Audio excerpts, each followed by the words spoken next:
Y el día de hoy hemos titulado este sermón. Desde ya déjeme decirle que no voy a poder terminarlo el día de hoy. Así es de que nos vamos a tener que esperar para la próxima semana para poder terminarlo. Quise meter todo de un solo, pero la verdad es de que a veces yo ya me he dado cuenta, como creo que usted también, a veces queremos meter todo conciso en una sola predicación, pero la verdad es de que escuchamos la predicación y a veces se nos olvida. Ya para el día miércoles creo que no sabemos ni qué fue lo que predicamos el domingo. Entonces, pensando en esto, mejor vamos despacito y tal vez así se nos queda un poco más. ¿Está de acuerdo conmigo? Bueno, hemos titulado entonces el sermón el día de hoy, el verdadero arrepentimiento. El verdadero arrepentimiento. ¿Por qué le decimos el verdadero arrepentimiento? ¿Que acaso habrá un falso arrepentimiento? Sí. Por lo tanto, comencemos por aquí. ¿Qué es arrepentimiento? Bueno, el arrepentimiento es mucho más que limitarse a reconocer que he obrado mal. ¿Cuántos deportistas o artistas no han sido, vamos a decir, sorprendidos en el mero acto de adulterio y salen en las cámaras de televisión, ¿verdad? Hasta lloran? Muchos lloran, pero eso no es un verdadero arrepentimiento.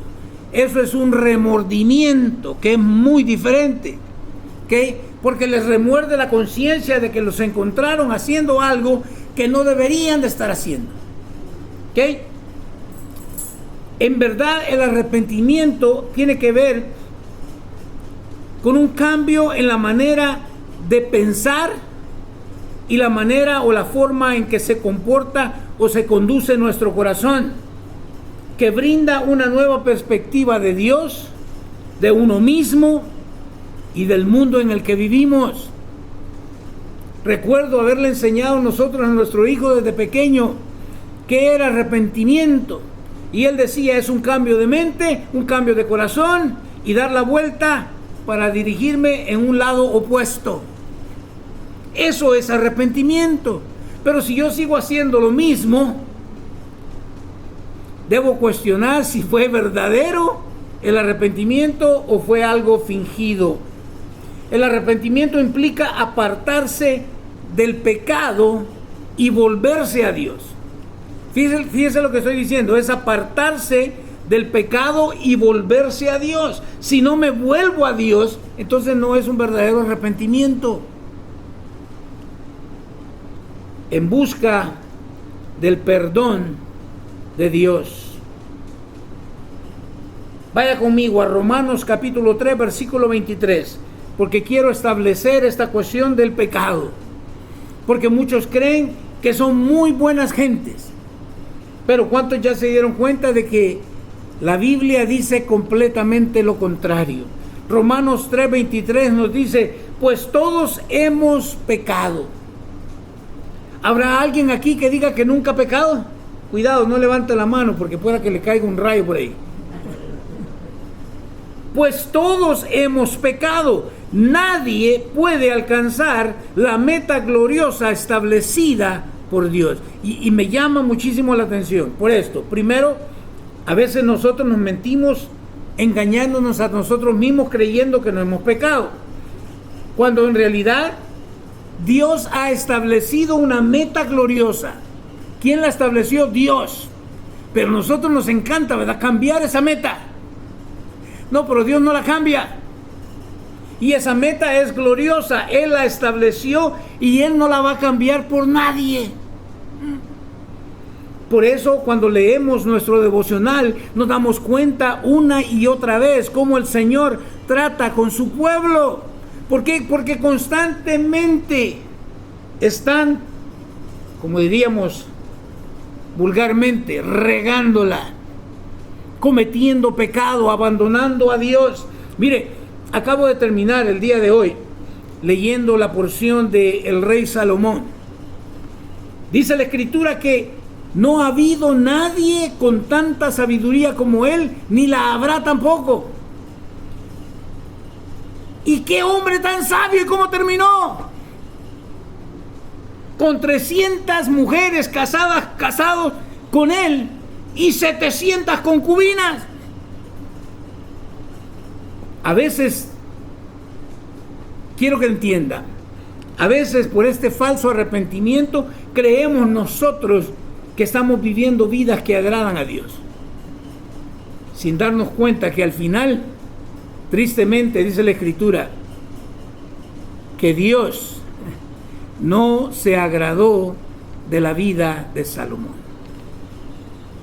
Porque le advirtió, y eso es lo excelente de Dios, que siempre nos advierte mucho antes. Le dijo, no te metas con otras mujeres, te van a llevar a idolatrar, a adorar otros ídolos. ¿Y qué fue lo que terminó haciendo? Exactamente lo que Dios hizo. Pero se da cuenta cómo nosotros queremos cambiar las formas. No se puede. Eclesiastés capítulo 7 versículo 20 nos dice lo siguiente. ¿Está listo? No hay una sola persona en la tierra que siempre sea buena. ¿Y qué?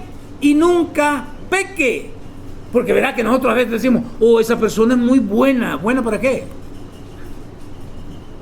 La palabra dice que no hay ni una sola persona en la tierra que siempre sea buena. Aún hasta las personas buenas de repente también hacen malas cosas.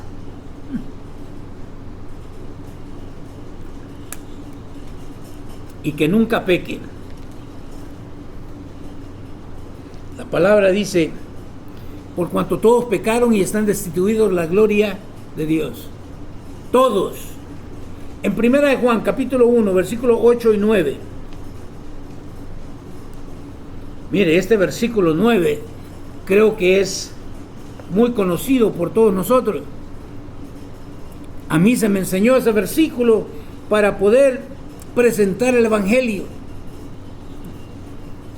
Después me di cuenta de que tal vez lo puede usar para presentar el Evangelio, pero en realidad está hablando del creyente. Mire lo que dice el 8. Si afirmamos que no tenemos pecado, lo único que hacemos es engañarnos a nosotros mismos. ¿Y qué más? No solamente nos engañamos, sino que ¿qué? Y no vivimos en la verdad. Wow. Así que aquel que cree que no tiene pecado, se está engañando a sí mismo. Y lo que es peor, la verdad de Dios, no vive él en ella. El versículo 9. Pero si confesamos nuestros pecados a Dios, de nuevo, interesante, ¿a quién es que hay que confesar nuestros pecados? A Dios. Pero ¿por qué no lo puedo confesar al padrecito? ¿Por qué no se lo puedo confesar a la madrecita? Porque el hombre humano en su naturaleza caída es chismoso. Y usted tarda más en contárselo que todo el pueblo lo sepa ya. Con Dios no es así. Por eso dice, pero si confesamos nuestros pecados a Dios, es a Dios a quien usted tiene que confesarle sus pecados. ¿Por qué? Porque Él es fiel y justo para perdonarnos nuestros pecados y limpiarnos de toda maldad. Pero tenemos que estar dispuestos a reconocer que somos pecadores y de que cometemos errores y de que aunque a veces, Pablo lo dijo así, ¿verdad? Pobre de mí, porque lo bueno que quiero hacer no lo hago. Esa es la naturaleza pecaminosa en nosotros. Y limpiarnos, dice, de toda maldad. En el libro de Santiago encontramos algo aún más interesante. Nos dice Santiago, recuerden que es pecado saber lo que se debe hacer, ¿y qué? Y luego no hacerlo.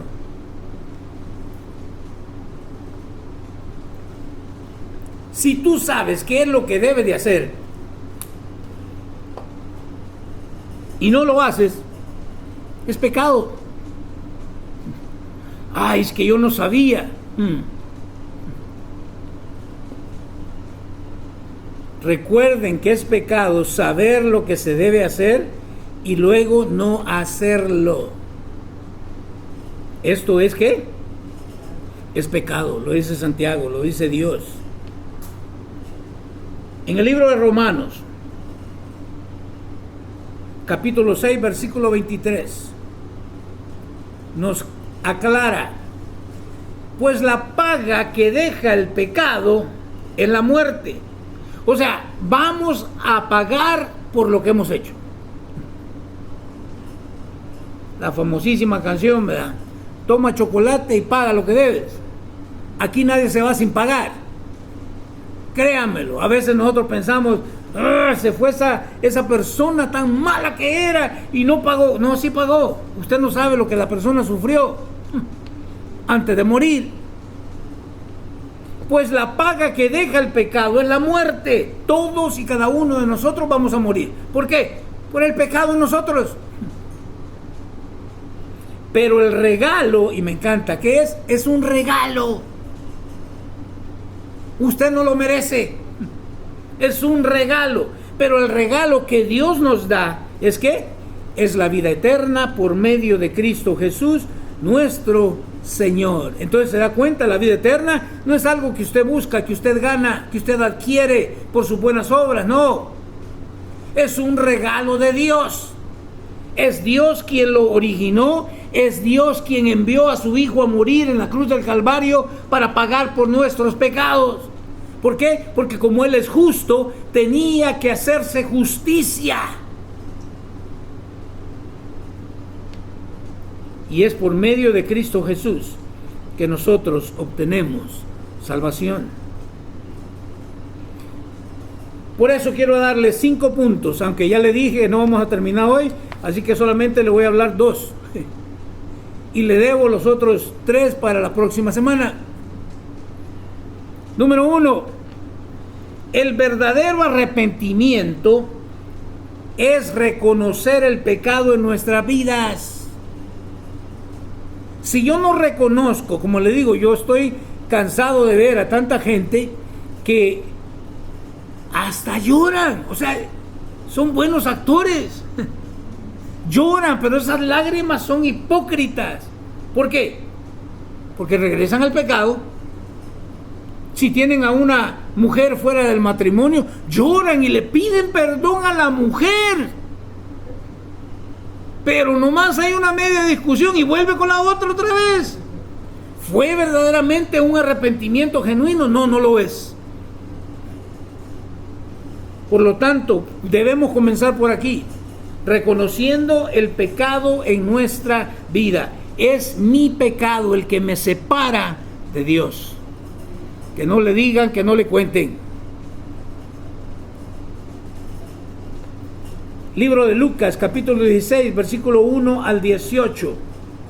Veamos qué es lo que podemos aprender nosotros aquí. Jesús le contó la siguiente historia a sus discípulos. Había cierto hombre, que era ese hombre rico, cierto hombre rico que tenía un administrador que manejaba sus negocios. Es obvio, pues si tiene plata el hombre, no puede hacer él todo, por lo tanto le paga a un administrador. Y déjeme decirle desde ya que nosotros torcemos las escrituras como usted no tiene idea, porque yo conozco mucho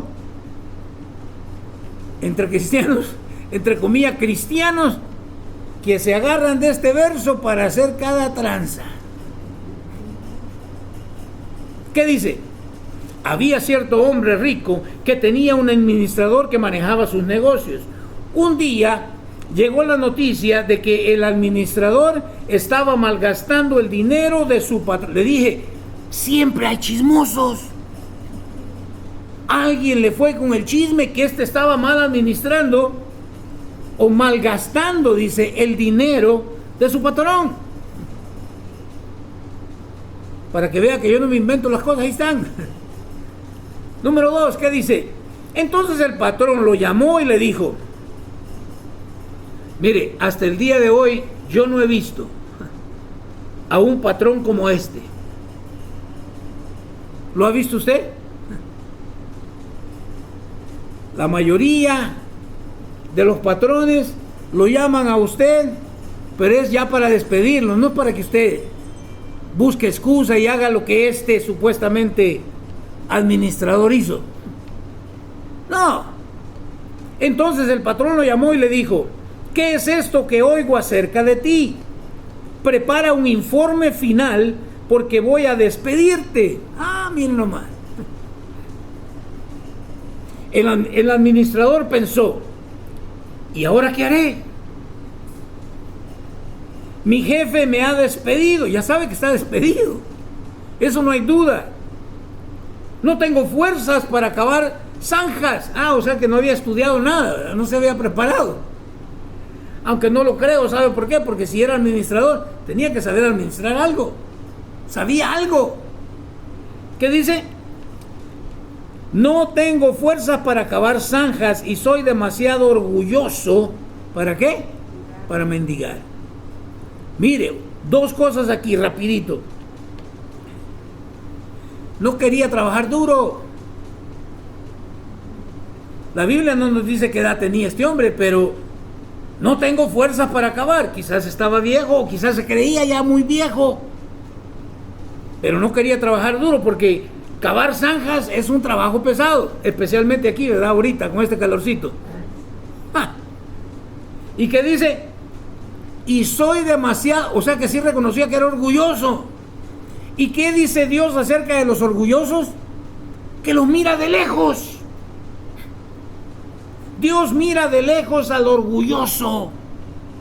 Así que no me vengan a mí con cuentos de que este es un buen ejemplo a seguir como cristiano, porque no lo es. Sigamos. Versículo 4.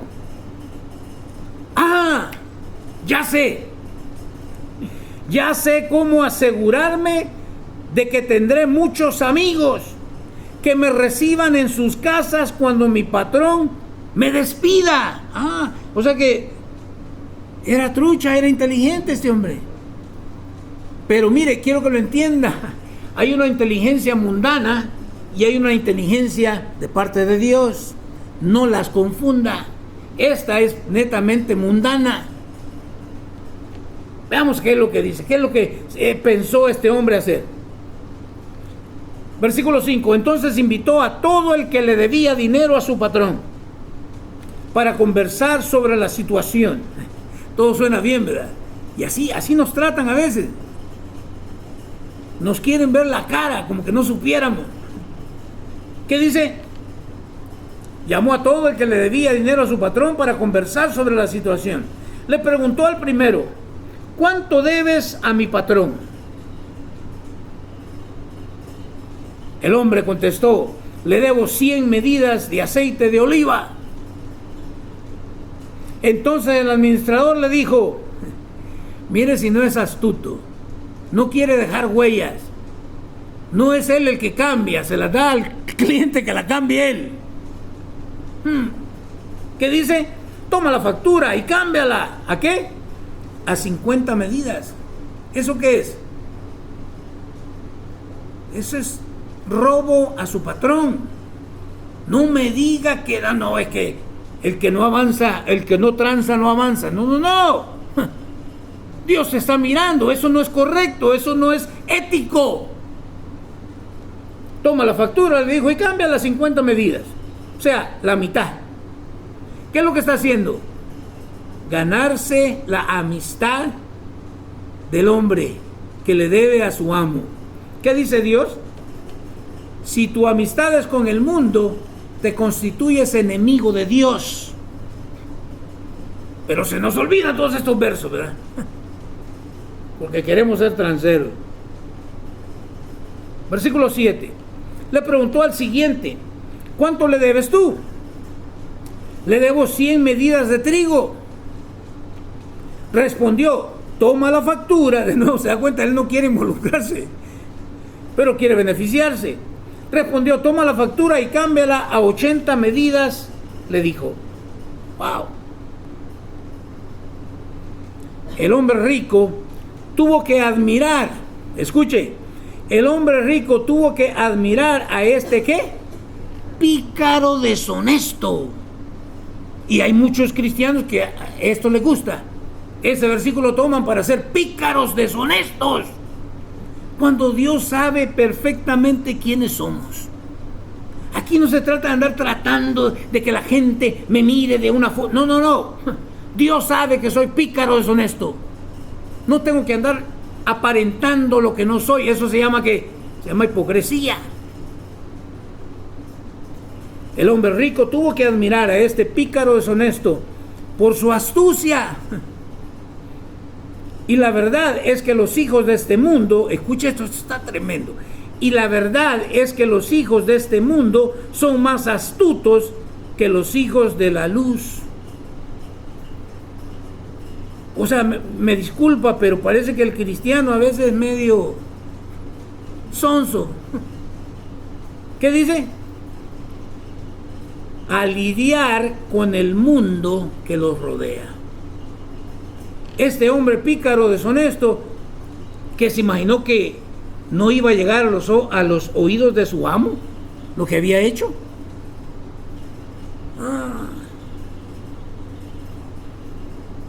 Versículo 9. Aquí está la lección. Para aquellos que creen que la lección es, no, pues hazle tranza a tu amo, para que te ganes a amigos, para cuando te corran, pues... Mire lo que dice, aquí está la lección. Usen sus recursos. ¿Acaso esos recursos eran de este pícaro? No eran de él, eran de su amo. Usen sus recursos mundanos para beneficiar a otros y para hacer amigos. Pero está hablando, usa tú lo que tú has ganado honradamente. Eso úsalo para beneficiar a otros. Dice, entonces cuando esas posesiones se acaben, ellos les darán la bienvenida a un ¿qué? Hogar eterno. ¿Quién puede darte un hogar eterno? ¿Conoces a alguien aquí en la tierra que pueda darte un hogar eterno? ¿No? ¿Se da cuenta? Por eso le dije, malinterpretamos las escrituras a veces. El único que puede darnos un hogar eterno es Cristo Jesús. No hay otro. Entonces a Él es que tengo yo que buscar como amigo.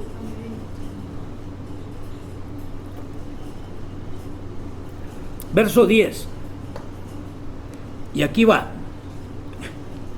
Si son fieles en las cosas pequeñas. ¿Qué es lo que está diciendo? Esas finanzas no eran tuyas y las usaste para tu propio beneficio. ¿Eso te hace qué? Infiel. Si son infieles en las cosas pequeñas, si son fieles en las cosas pequeñas, serán fieles en las grandes. O sea que aquí no se trata de la cantidad.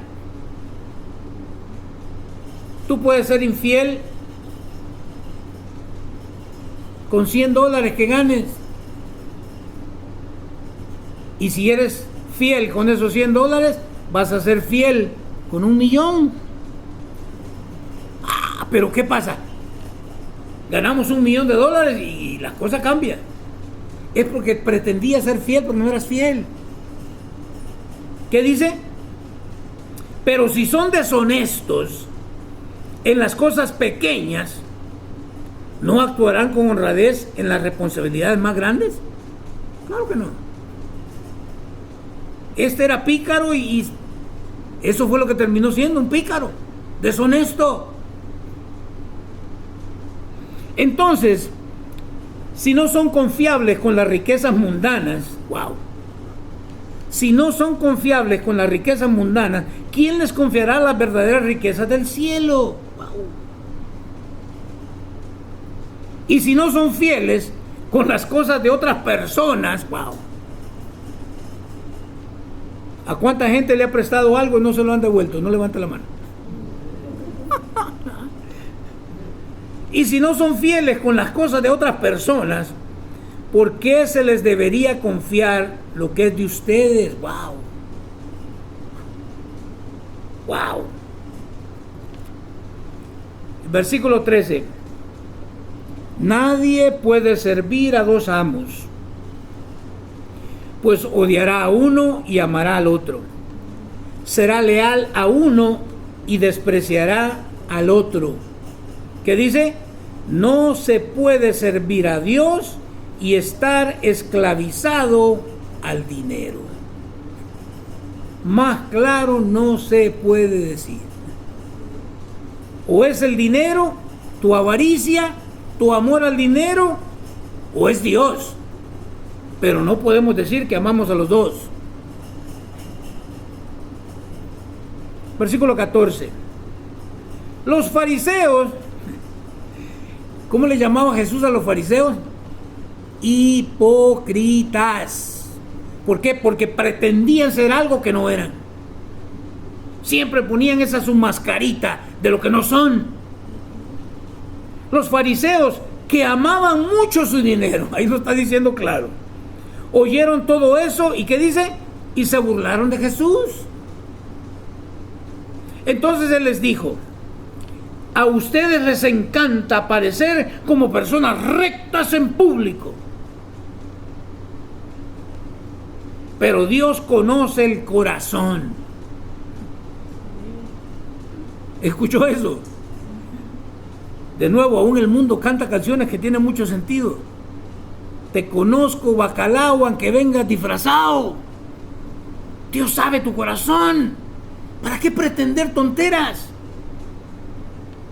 Dios conoce el corazón. Lo que este mundo honra, ¿qué dice? Es detestable a los ojos de Dios. ¿De qué me sirve pretender que soy santo, soy un gran supercristiano, si Dios sabe que ando arrastrando la cobija?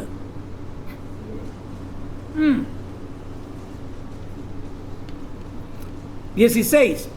Hasta el tiempo de Juan el Bautista, y esto es interesante, hasta el tiempo de Juan el Bautista, la ley de Moisés y el mensaje de los profetas, mire qué interesante, la ley de Moisés y el mensaje de los profetas fueron sus guías hasta ese entonces, pero ahora se predica la buena noticia del reino de Dios.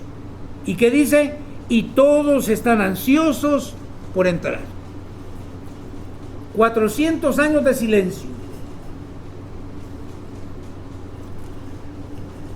entre el Antiguo y el Nuevo Testamento. Dios dejó de hablar porque dijo: estos son más testarudos que mandados a hacer.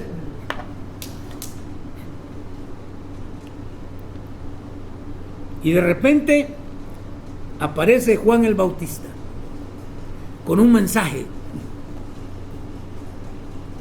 Veamos cuál es el mensaje después de 400 años de silencio.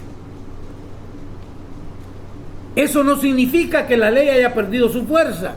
Es más fácil que el cielo y la tierra desaparezcan a que el más pequeño punto de la ley de Dios sea anulado. No anule el Antiguo Testamento. Por eso lo estudiamos, porque aprendemos de él. Por ejemplo, y me encanta Jesús y sus ejemplos. Por ejemplo, un hombre que se divorcia de su esposa y se casa con otra, comete, ¿qué? Adulterio. Perdón. Un hombre que se divorcia de su esposa. Mire que no nos está diciendo por qué razón se divorció. Pero nosotros somos buenos, ahí inventamos un montón de cosas. Es que la mujer le quemó los frijoles en la mañana. Es que la mujer esto. Que... Escuche, no nos está diciendo el por qué. Solamente nos está diciendo que ¿qué? Que se divorció. ¿Y qué es lo que hace? Se casa con otra, pero delante de Dios está ¿qué? Está cometiendo adulterio. Y el que se casa con una mujer divorciada, o sea, tanto el hombre como la mujer, Dios es parejo. ¿Qué dice? y el que se casa con una mujer divorciada de su esposo comete adulterio. Así que no me venga con cuentos a mí, no, pero es que aquí, no, pero es que allá. Estás en adulterio. No lo digo yo, no se enoje conmigo, yo solamente estoy leyendo la Biblia. Tiempo después, esto nos dice Lucas 5, 27 al 32. Tiempo después, al salir de la ciudad, Jesús vio a un cobrador de impuestos llamado ¿qué? Llamado Leví. ¿Quién es ese Leví? Es Mateo. Llamado Leví, sentado en su cabina de cobrador. Sígueme y sé mi discípulo, le dijo Jesús. ¿Y qué hizo Leví? Espérame, déjame averiguar cuál es tu currículum. ¿Qué es lo que tú puedes darme verdaderamente a mí? No. ¿Qué es lo que dice? Entonces Leví se levantó, dejó todo y lo siguió. ¡Wow! Dejó todo y lo siguió. Más tarde, Leví dio un banquete en su casa con Jesús como invitado de honor. Me encanta.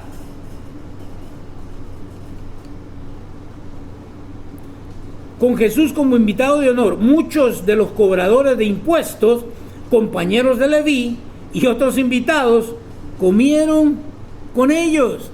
Pues ¿a quién más iba a invitar Leví si nomás era puros cobradores de impuestos? Recuerde que esta gente era odiada por los judíos. Y aquí está Jesús comiendo en la compañía de gente que era detestada. Mire, aquí vienen los fariseos. Bueno, le digo, por eso Jesús dijo, guardaos de la levadura de los fariseos. ¿Qué está diciendo? No seas hipócrita, deja la hipocresía a un lado, no pretendas ser algo que tú no eres. Así que los fariseos y los maestros de la ley religiosa, ¿qué dice? Les reclamaron severamente a los discípulos de Jesús diciéndoles, y aquí le va, mire, esta es la hipocresía, no tienen el valor suficiente para venir a decirle a Jesús, se lo dicen a fulano, sutano y mengano porque te lo vengan a decir a ti.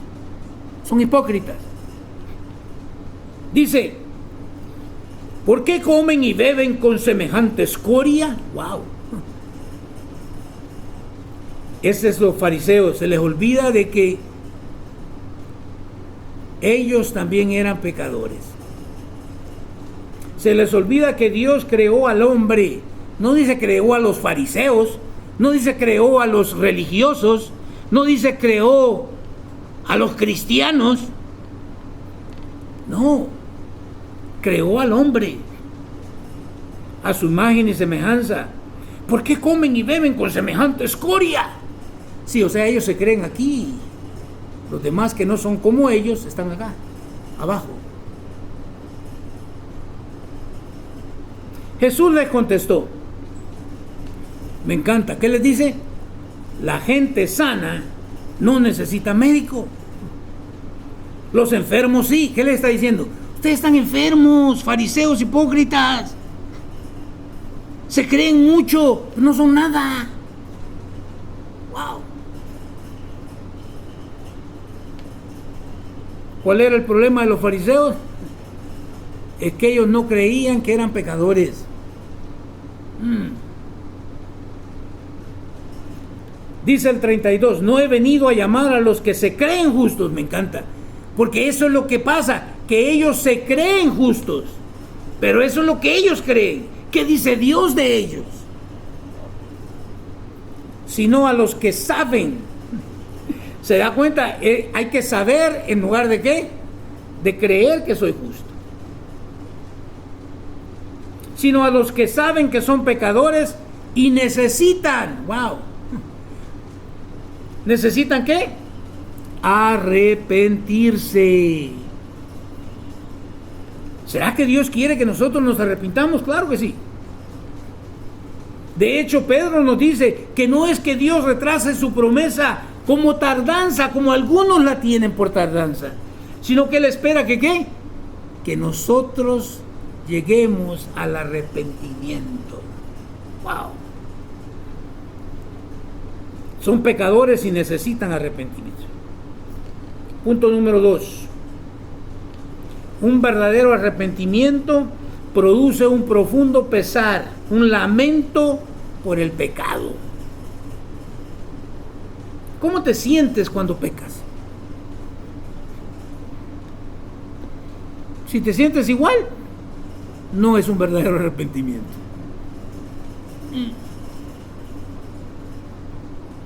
Pero si te da pesar, otra vez la regué. Y por ahí hay muchos que se creen que son Espíritu Santo, ¿va? Ellos son los que te vienen a condenar. No, el Espíritu Santo mora en ti. Y Él te va a hablar, y Él te va a ministrar, y Él te va a decir que estás mal. Y es Él quien te va a guiar al arrepentimiento. Decimos entonces que el verdadero arrepentimiento produce un profundo pesar, un lamento por el pecado. Lucas 19 del 1 al 10. Lucas 19 del 1 al 10. Nos dice: Jesús entró en Jericó y comenzó a pasar por la ciudad. Había allí un hombre llamado Zaqueo. Era jefe de los cobradores de impuestos de la región y se había hecho muy rico. Escuche, Mateo recogía impuestos, este también, pero este era jefe de los cobradores de impuestos y era chaparrito, pero era astuto. Pero quiero que vea lo que produce un verdadero arrepentimiento. Era jefe de los cobradores de impuestos y de la región y se había hecho muy rico. Zaqueo trató de mirar a Jesús, pero era de poca estatura y no podía ver por encima de la multitud. Así que se adelantó corriendo y se subió a una higuera sicomoro que estaba junto al camino, porque Jesús iba a pasar por ahí. Este era un hombre odiado por la gente y ahora está encaramado en un palo sicomoro. Imagínense la burla que tuvo que haber pasado este pobre Zaqueo. Pero ¿sabes qué? Cuando verdaderamente Dios toca tu corazón, no te importa a ti. Mira lo que pasa. Versículo 5. Cuando Jesús pasó, miró a Zaqueo y lo llamó por su nombre. Mire qué interesante, ¿lo llamó qué? Por su nombre. Le dije: te conozco, bacalao, aunque vengas disfrazado. Dios te conoce y te conoce por tu nombre. ¡Qué excelente! Zaqueo, le dijo, baja enseguida. ¿Y qué le dice? Debo. ¿Qué es debo? Esto ya está escrito, eso tiene que pasar, yo tengo que quedarme ahora en tu casa. Debo hospedarme hoy en tu casa. Zaqueo bajó rápidamente y lleno de entusiasmo y alegría, llevó a Jesús a su casa. Me encanta. Alegóricamente, ¿hemos llevado a Jesús a la casa? ¿O solamente lo tenemos en la iglesia?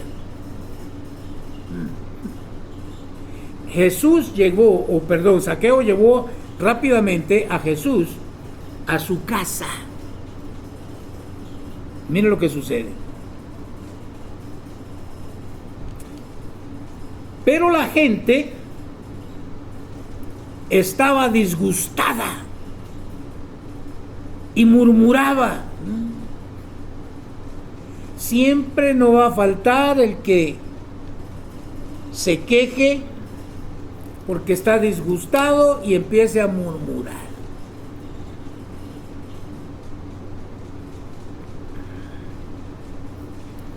Y murmuraba, fue a hospedarse en la casa de un pecador de mala fama.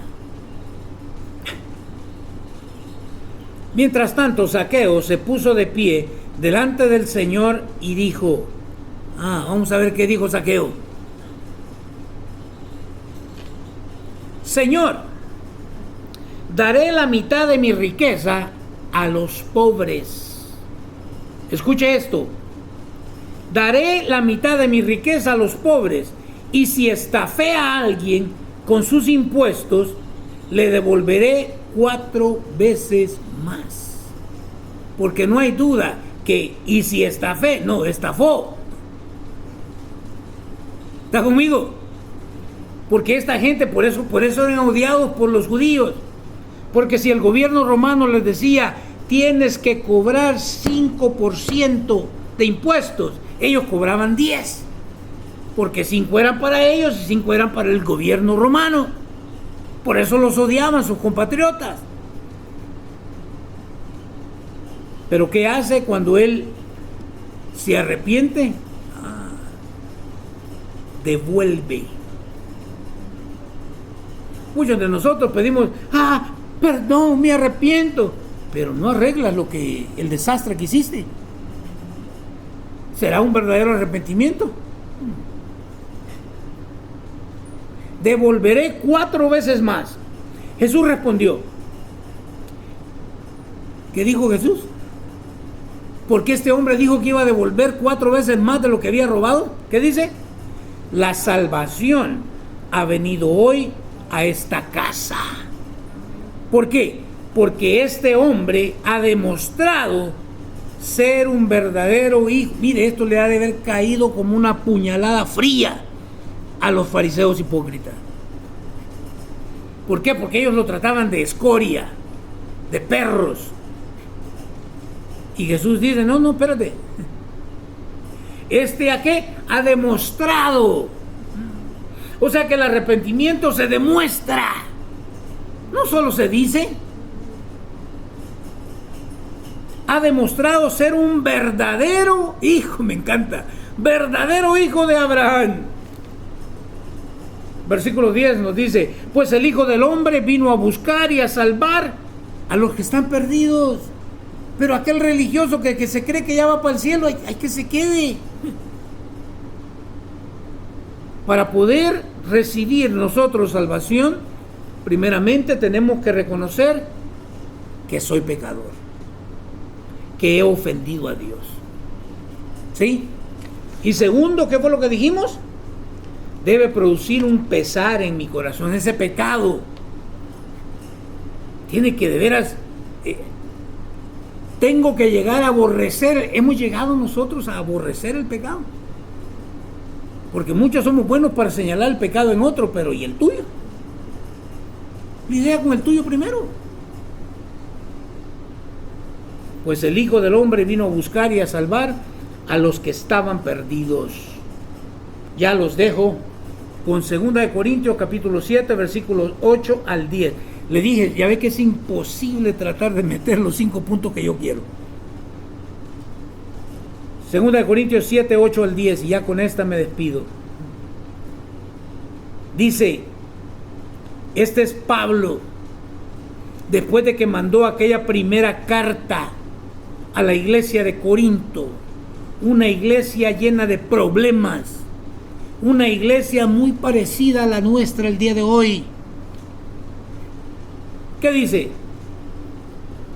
Si usted sabe, si usted ha leído, Pablo trató duro a los corintios en su primera carta. ¿Y qué dice? No me lamento haberles enviado esa carta tan severa, aunque al principio sí me lamenté. Al principio, pero no mucho. ¿Qué dice? Que al principio sí me lamenté, porque sé que les causó dolor. ¿Durante qué? Durante un tiempo. ¿Sabe usted que Dios usa el dolor, el sufrimiento, las cosas que acontecen que nosotros creemos que no deberían de acontecer en nuestra vida, pero las usa con el propósito de madurarnos, de que vengamos a recapacitar. Porque sé que les causó dolor durante un tiempo. 9. Ahora me alegro. Mire el Pablo. Ahora me alegro de haberle enviado. No porque les haya lastimado, sino porque el dolor hizo que ¿qué? Que se arrepintieran. Hay gente que no se va a arrepentir hasta que Dios le haga doblar la nuca. ¿Está conmigo? Ahora me alegro de haberla enviado, no porque los haya lastimado, sino porque el dolor hizo que se arrepintieran y ¿qué? Y cambiaran. Ah, es que yo me arrepentí. Sí, pero ¿cambiaste? Si no cambiaste, es un falso arrepentimiento. Somos buenos, ¿verdad?, para pedir perdón, pero seguimos haciendo lo mismo.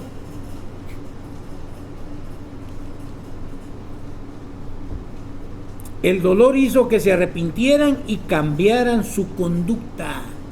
¿Cómo sé? ¿Podré saber yo cuando alguien verdaderamente ha hecho un arrepentimiento genuino? Sí, cuando miro el cambio de la conducta de la persona. Pero si no miro ningún cambio en su conducta,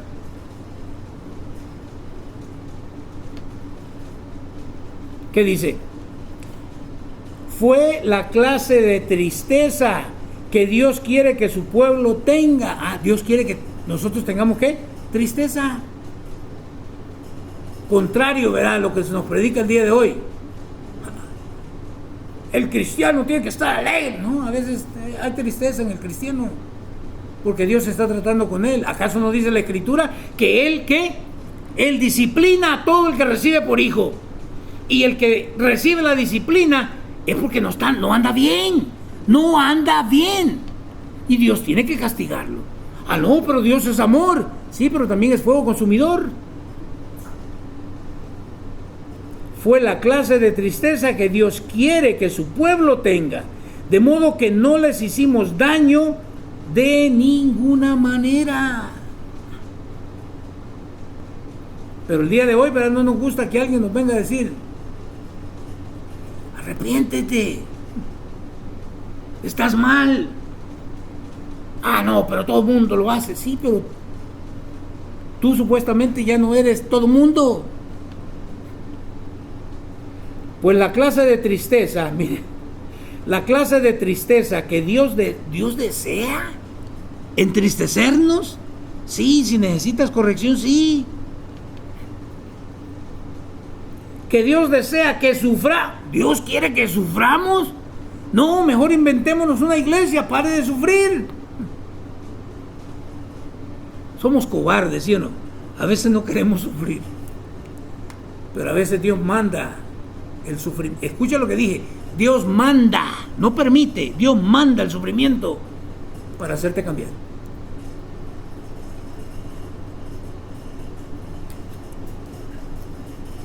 Como esa mentira, ¿va?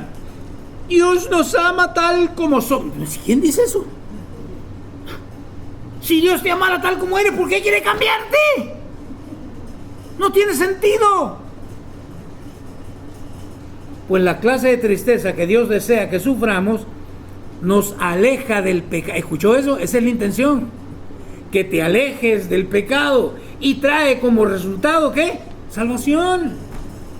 Sin arrepentimiento no puede haber salvación.